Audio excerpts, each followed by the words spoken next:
বর্তমানে ইরান ও ইসরায়েলের মধ্যে যে যুদ্ধবিরতি চলছে তা অনেকের চোখে শান্তির বার্তা হলেও বিশেষজ্ঞদের মতে এটি আসলে একটি ভয়ঙ্কর কৌশলগত ফাঁদ। যুদ্ধবিরতির নামে ইসরায়েল এখন সময় নিচ্ছে নিজেদের পুনর্গঠনের জন্য। এই বিরতির আড়ালে যুক্তরাষ্ট্র থেকে বিপুল পরিমাণ অস্ত্র, ক্ষেপণাস্ত্র এবং প্রতিরক্ষা প্রযুক্তি পাচ্ছে ইসরায়েল। একদিকে যুদ্ধ থেমে আছে বলে মনে হচ্ছে, অথচ অন্যদিকে যুদ্ধের প্রস্তুতি চলছে আরো ভয়ানক রূপে। বন্ধুরা, গত 12 দিনের সংঘর্ষে ইসরায়েলের আয়রন ডোম এয়ার ডিফেন্স সিস্টেম ব্যবহৃত মিসাইল প্রায় শেষ পর্যায়ে চলে গিয়েছিল। হাজার হাজার ইরানি ক্ষেপণাস্ত্র ও ড্রোনের হামলা প্রতিটি ড্রোন সিস্টেম সর্বোচ্চ ক্ষমতায় কাজ করে গেছে। এর ফলে ইসরায়েল আর টিকতে থাকতে পারছিল না। এমন অবস্থায় তারা যুদ্ধবিরতির সম্মত হয়, যেটি অনেকে ভাবছে শান্তির ইঙ্গিত, কিন্তু বাস্তবতা হচ্ছে এটি সময় কেনার একটি চতুর চাল।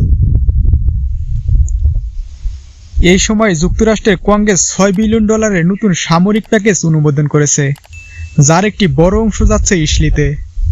এর মাধ্যমে রয়েছে অত্যাধুনিক iron dome interceptor, spike guided missile, F-35 যুদ্ধ বিমানের জন্য স্মার্ট বোমা এবং ইলেকট্রনিক জ্যামিং প্রযুক্তি। অর্থাৎ ইসরায়েল শুধু তার আগের ঘাটতি পূরণ করছে না, বরং যুদ্ধের জন্য আরো বেশি প্রস্তুত হচ্ছে। আর এই পুরো সময় জুড়ে ইরান অপেক্ষা করেছে, ভাবছে যুদ্ধ থেমে গেছে। কিন্তু এই অপেক্ষায় তাদের জন্য সবচেয়ে বড় ভুল হতে পারে, কারণ তারা বুঝতে পারছে না যে যুদ্ধবিরতিটি আসলে তাদের জন্য একটি ধরনের ফাঁদ। ইসরায়েল যখন সম্পূর্ণ অস্ত্রসজ্জায় সজ্জিত হয়ে আবার যুদ্ধ শুরু করবে, তখন ইরান হয়তো প্রস্তুত থাকবে না সেই ধ্বংসাত্মক ঝড় মোকাবেলার জন্য। বন্ধুরা, এখন প্রশ্ন উঠেছে, এখন ইরান কি করা উচিত?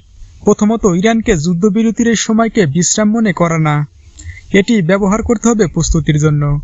তাদের অবশ্যই নিজেদের মিসাইল স্টক পুনরায় শক্ত করতে হবে, আকাশ প্রতিরক্ষা ব্যবস্থাকে উন্নত করতে হবে এবং ড্রোন প্রযুক্তিকে আরও কার্যকরভাবে প্রস্তুত করতে হবে। বিশেষ করে তাদের সামরিক ঘাঁটি যা ক্ষতিগ্রস্ত হয়েছে তা পুনর্গঠন করা অত্যন্ত জরুরি। দ্বিতীয়ত, কূটনৈতিকভাবে ইরানকে আরও সক্রিয় হতে হবে। শুধু যুদ্ধ করেই নয়, জাতিসংঘ, OIC এবং মুসলিম বিশ্বে নিজেদের অবস্থান দৃঢ় করতে হবে। চীন, রাশিয়া, পাকিস্তান এই দেশগুলোকে একজোট করে ইসরায়েলের বিরুদ্ধে রাজনৈতিক চাপ সৃষ্টি করতে হবে। ইসরায়েল যেহেতু আমেরিকার উপর নির্ভরশীল, তাই আন্তর্জাতিকভাবে আমেরিকাকেও জবাবদিহির মুখে ফেলতে হবে। তৃতীয়ত, ইরানের উচিত সাইবার যুদ্ধের কৌশল আরও উন্নত করা। ইসরায়েল সেনাবাহিনী, যোগাযোগ ব্যবস্থা ও আর্থিক প্রতিষ্ঠানে সাইবার আক্রমণ চালানো হলে তাদের প্রস্তুতিতে ব্যাঘাত ঘটানো সম্ভব। আর চতুর্থত, ইরানের মিত্রবাহিনী যেমন হিজবুল্লাহ, হুতি বিদ্রোহী ও সিরিয়ান মিলিশিয়াদের সঙ্গে সমন্বয় বাড়াতে হবে, যেন পরবর্তী আঘাতে তারা একসঙ্গে প্রতিরোধ গড়ে তুলতে পারে। বন্ধুরা, এই যুদ্ধবিরতি এক ধরনের শান্তির প্রতারণা। এক পাশে অস্ত্র জমছে, অন্য পাশে হতভম্ব অপেক্ষা। ইরান যদি সময় মতো জেগে না ওঠে, তাহলে এই যুদ্ধবিরতি ভেঙে যখন পরবর্তী ধাপ শুরু হবে, তখন ইরানের জন্য তা হতে পারে এক চরম বোকামির। বন্ধুরা, আমেরিকা এবং ইসরায়েল এত তাড়াতাড়ি যুদ্ধবিরতির জন্য ইরানের কাছে ভিক্ষা চাইবে, এটা বিশ্বাসই করা যায় না। আন্তর্জাতিক বিশ্লেষকরা বলছেন, এর বিপরীতে হয়তো রয়েছে কোনো একটি ভয়ঙ্কর খেলা। ইরানকে অবশ্যই সতর্ক থেকে এই খেলা মোকাবেলা করতে হবে।